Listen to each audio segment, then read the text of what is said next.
জাহান্নামের কুকুরকে দিয়ে যদি কেউ মনে করে আমার কোরআনের বিরুদ্ধে বলে সে পার পেয়ে যাবে, তাহলে আমরাও ইনশাআল্লাহ প্রমাণ করে দেব।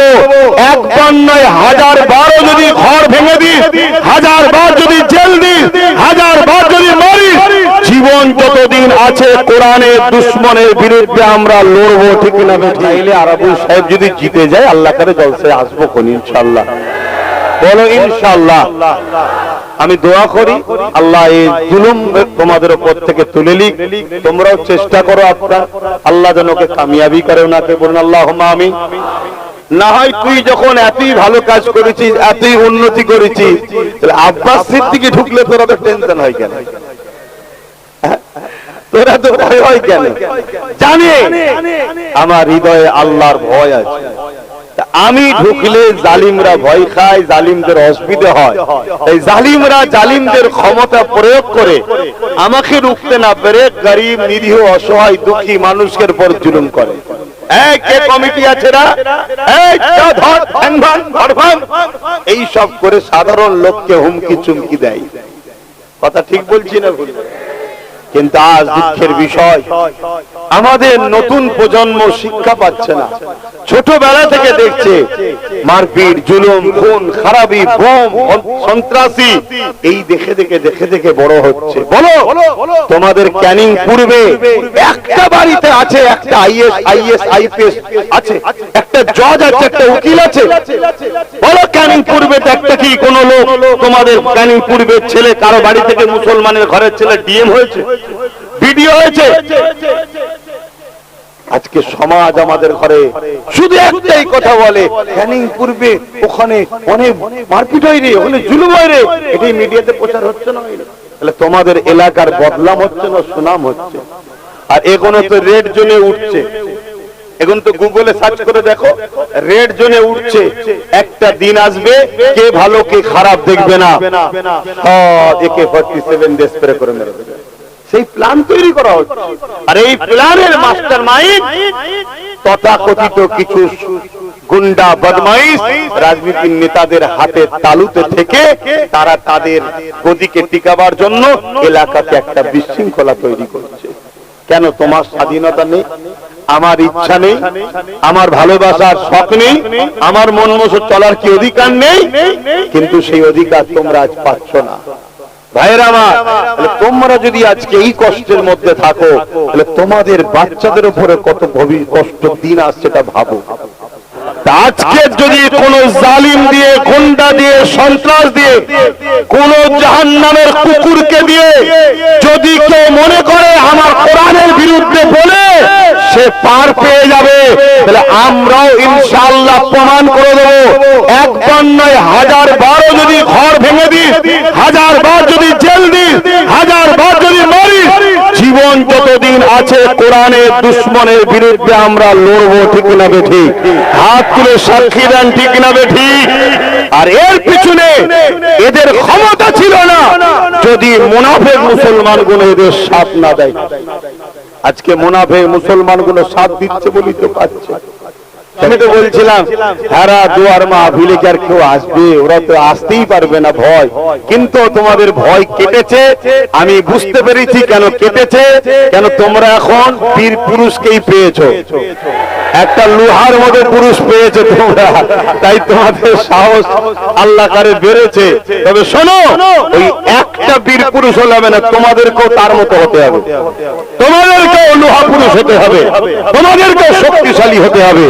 জুলুম করা হারাম, কিন্তু জুলুমের বিরুদ্ধে বুক চিতিয়ে লড়াই করা ফরজ। আল্লাহর হুকুম, তুমি তোমার মা, বোন, পরিবার, ইজ্জত বাঁচাবার জন্য তোমাকে লড়াই করতে হবে। আজকে বড় প্ল্যান করে মানুষের নামগুলোকে, মুসলমানকে বিশেষ করে টার্গেট করে করে নাম কেটে দেওয়া হবে। এই কাটার পিছনে কেন্দ্র সরকার দোষী আছে না নাই? জোরে বলো। আর রাজ্য সরকার দোষী নয়? রাজ্য সরকার তো 2003 না 2004 বলেছিল যে বাংলায় বাংলাদেশি মুসলমান ঢুকেছে। খেয়াল করছে? তখন এখানে অন্য সরকার ছিল, সেই যে হাওয়াটা তুলে দিয়েছিল পার্লামেন্টের ভেতরে, ওটা রেকর্ড হয়েছিল না ছিল না? সেই রেকর্ডটা ধরে আজকে 2025-এ এসআইআর শুরু হলো। আর এই এসআইআরে 250 কোটি টাকা রাজ্য সরকার দিয়েছে। কেন?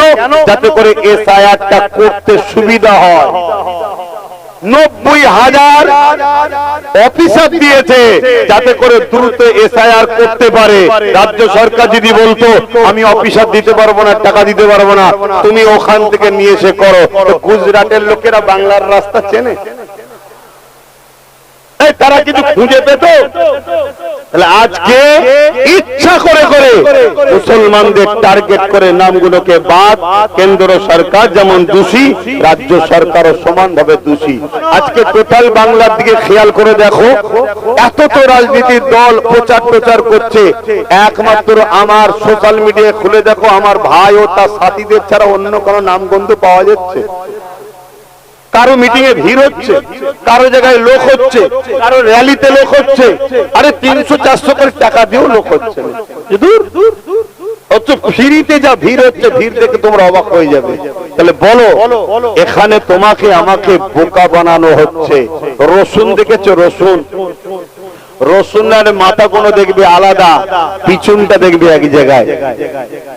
টাকার ইপিট আর উপিট এরা দুজনে মিলেমিশে আছে।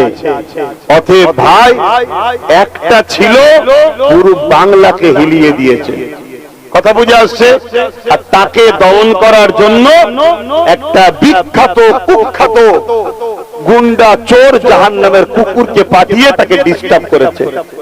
কথা বুঝে আসছে না? নাই। আজকে যদি তার সাথে আরো 15-20টা হয়, তাহলে মনে হয় আমাদের অসুবিধা হবে না সুবিধা হবে? জোরে বলো। তাহলে আপনাদের ঘরে দায়িত্ব নিতে হবে। কথা বুঝে আসছে? কেন? যারা আমার ওয়াকাফের আন্দোলন করার সময় বলেছিল দিল্লি চলে যাও, দিল্লি চলে যাও, তাদেরকে তো আমাদেরও বলা দরকার। আমাদের দরের সামনে এখন ঘুরঘুর করিসনি, দিল্লি চলে যা, না হয় ঝাঁটায় গু লাগিয়ে পিটবো। যে গলি দিয়ে যাবি সব গন্ধ বেরোবে। কি গো, কথা আমার বলা ভুল হয়ে গেল নাকি? তুই আমার মসজিদের বেলায় কথা বললে বলছি দিল্লি চলে যা, আমার কবরস্থানের জন্য কথা বললে বলছি দিল্লি চলে যা, আমার মাদ্রাসা আমার কবরস্থানের জন্য আমি কথা বললে বলছি দিল্লি চলে যা। বলেছে না? বলেন কথা বলে। তাহলে আজকে তোর নেতা নেত্রীর গদি বাঁচবে কি বাঁচবে না, ওটা আমার কাছে এসে কাঁদছিস কেন? দিল্লি চলে যা, ঠিক না বেরি? আর কিছু হলেই দিল্লিতেই তো যায়, সেটিং করতে কোথায় যায়? এবার চলে যা, যে ওইখানে গিয়ে সেটিং কর, এখানে আর নয়। আমার তো মনে হয় প্রত্যেকের বাড়ির সামনে যে যায় মেরে দেওয়া দরকার, কিন্তু আপনারা হয়তো অত সাহস পাবেন না। কেন? দেখা যাবে আবার বাড়ি ভেঙে দিতে পারে। তবে এবারে ভাঙার আর চান্স নাই, খবর টবর জালিচ্ছি, চিৎপাত হয়ে যাবে। এখানেও যাবে, ওখানেও যাবে, পুরো ক্যারিয়ার শেষ। কিন্তু একটা বিষয় আমার আফসোস হচ্ছে ওইগুলোর জন্য যারা এখনো ওর জন্য লড়ছে, তারা কোথায় যাবে? ওর তো বাইরে বাইরে ঘর আছে, হিতা হুতা সব অনেক জায়গায় অনেক কিছু সব আটল কল খুলে রেখেছে, ও না একটু করে কেটে পড়বে, তোদের কি হবে? এজন্য বলবো ঠান্ডা মাথায় মিলেমিশে মসজিদ মাদ্রাসা ওয়াকাফকে বাঁচাবার স্বার্থে কোরআনের যে দুশমন তার থেকে দূরে থাকার কথা বলার অধিকার আপনাদের জন্য আছে না নাই? আমি আমার বাপ ভাইদেরকে বলে যাব, মাইকের আওয়াজ সোশ্যাল মিডিয়ায় যেখানে যেখানে যাচ্ছে, যারা আমার কোরআনকে শেষ হয়ে যাবে বলে তাদেরকে সাপোর্ট করবেন না। যারা আমার ওয়াকাফের জন্য বলে দিল্লি চলে যাও, তাদেরকে সাপোর্ট করবেন না। আল্লাহ চাইলে আরাবুল সাহেব যদি জিতে যায়, আল্লাহ করে জলসায় আসবো কোন ইনশাআল্লাহ। বলো ইনশাআল্লাহ।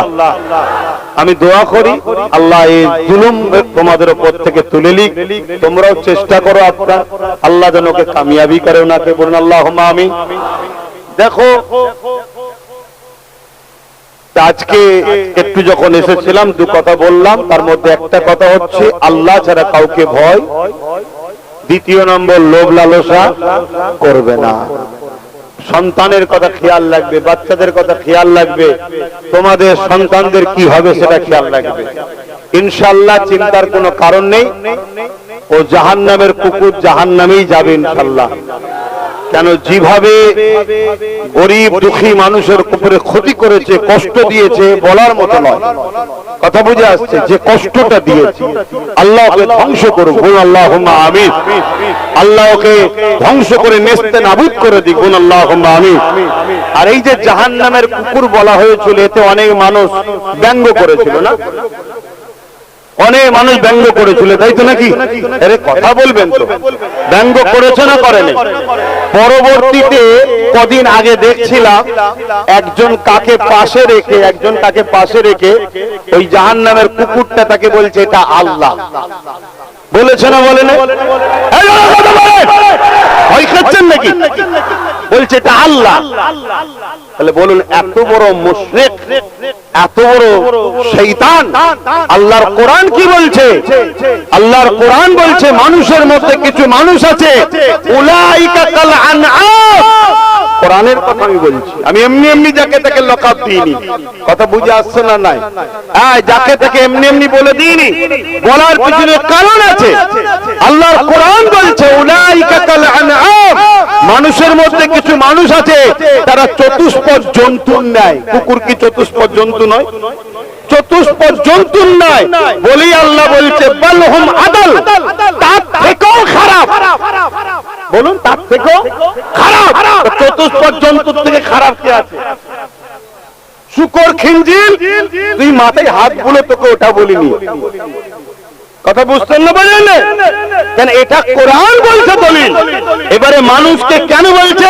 আল্লাহ বলছে তাদের হাত থাকার পরও তারা মানুষের উপরে যে জন্য হাত দিয়েছে সে কাজ না করে মানুষকে লুটবে, জুলুম করবে, অত্যাচার করবে। ওই শয়তান করেছে না করে না? তাহলে কোরআনের হুকুম অনুযায়ী আমি ওকে ভুল কিছু বলেছি? তাদের পা থাকার পরও তারা যে জন্য আল্লাহ পা দিয়েছে সেটা না করে তারা ভুল রাস্তায় চলবে। শয়তান ভুল রাস্তায় পা দিয়ে চলে না? চলে না? মুসলিম ঘরের ছেলে, হ্যাঁ, অন্য ধর্ম আরো আছে, হিন্দু ভাইয়েরা তাদের ধর্ম করবে, আমাদের কোন আপত্তি? খ্রিস্টানরা করবে, আপত্তি আছে? এ দেশ সবার, যার ধর্ম যার উৎসব সে করবে, আমাদের কোন পক্ষে বিপক্ষে আপত্তি নেই। কিন্তু তুই মুসলিম ঘরের ছেলে দাবি করছিস, 75% মুসলিম এলাকার ক্যান্ডিডেট হচ্ছিস, আর তুই এই পা দিয়ে আল্লাহকে যেখানে শিরক করা হয় সেখানে তুই যাচ্ছিস। তাহলে আল্লাহ বলছে পা থাকার পরও জুলুমের পথে চলবে, হাত থাকার পরও জুলুম করবে, মুখ থাকার পরও হক কথা না বলেন অন্যায় কথা বলবে। এই খসলত গুণ ওই জাহান্নামের কুকুরের মধ্যে আছে না নাই? তাই তো আমি বলেছি। এ নিয়ে কত মুফতি মাওলানা আমার বিরোধী করেছিল না? এখন তাদের মধ্যে থেকে অনেকে কমেন্ট করছে, না আব্বাস সিদ্দিকী যেটা বলেছিল এখন দেখছি ঠিকই বলেছে। এই কিছুদিন আগে যেমন একজনকে আল্লাহ বললো, ওই বলার পরে বলছে ঠিকই বলেছে, ভুল কিছু বলেনি। তো এরকম ঘোর অনেকের কাটছে, আগামীতেও কাটবে।